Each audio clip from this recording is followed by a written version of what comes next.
Hello and welcome. Today I thought it would be interesting to cover the plants that live in Southeast Asian rainforests. They are not given as much thought or attention as the big, charismatic animals such as the orangutans and the elephants, but they are just as alive and interesting. So sit back, get something cold to drink, and enjoy as we discuss the little-known plant life of Asian jungles. Please like and subscribe. Comments are welcome. Hi, it's Seven Idols. Today we're going back to the jungles of Southeast Asia, land of beasts and lush green forests. But deceptively so. Rainforests look lush and green, but they actually are tough places for plants to grow, and none are harder for them to live in than the rainforest of Southeast Asia. Plants need three things to grow. One of them is water, and water is very abundant in rainforests to the point where it's not really a limiting factor for them. With 12 hours of sunlight in the tropics every day, it can be easy for those of us who live in temperate regions to wonder, how can light be a limiting factor in the rainforest? But the canopy blocks out all but 2% of the light that comes from the sun. Only that makes it to the forest floor, and some of the darkest rainforest floors in the world are in Southeast Asia.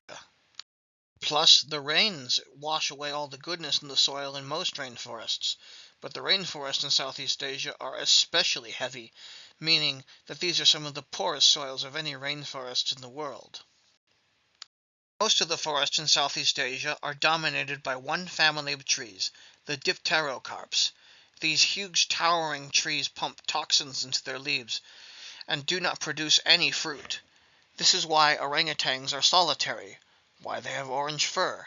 There's not as much food for them as there is in the African rainforest due to the lack of nutrients in the soil.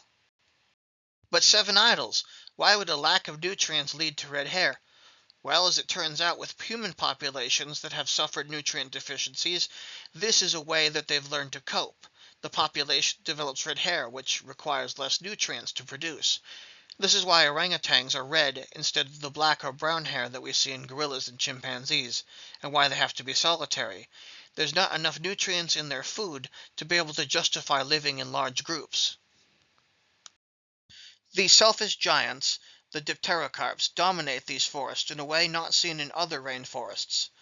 The lack of wind in Southeast Asian rainforests, combined with these trees' large, strong trunks and exceptionally buttressed roots, means these trees can grow much, much taller.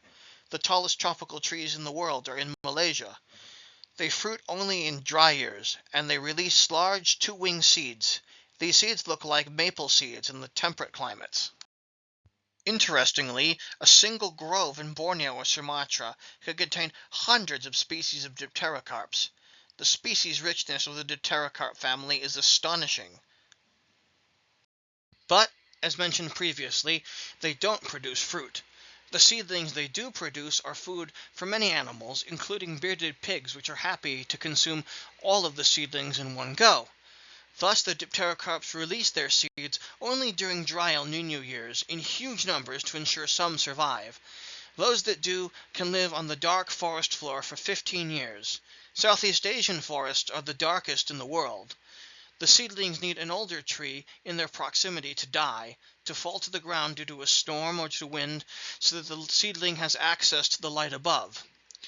And the seedlings therefore have to cope with very long years, sometimes as long as many decades, without any light.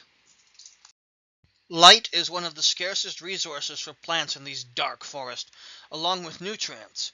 So many trees and plants compete for space to crowd out the others. The Rafflesia bypasses this problem by acting as a parasite. They have no leaves, and they do not photosynthesize. They are dependent on a host vine which reaches to the canopy.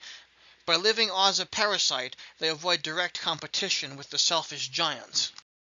Interestingly, there are two large flowering plants that rely on flies for pollination and which mimic dead animals to attract them. These are some of the most impressive flowers on Earth, the Titan arum and the Rafflesia.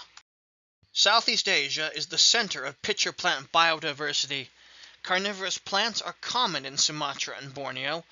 They get the nutrients they need from insects they lure into their trap. These modified leaves are filled with digestive juices. Space is so scarce that some plants go to great lengths to get light and nutrients. Meet the strangler fig. Its seeds are carried by bats, hornbills, and monkeys. The seeds land on the branches of trees. Unlike the selfish giants, strangler figs produce lots of fruit to ensure their seeds are carried and have a chance of finding a host.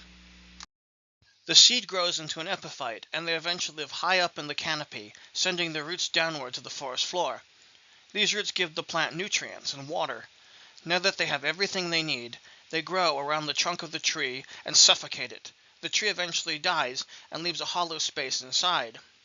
These are all the ways that plants sustain themselves when the soil is poor and thin, and to avoid competition with other plants.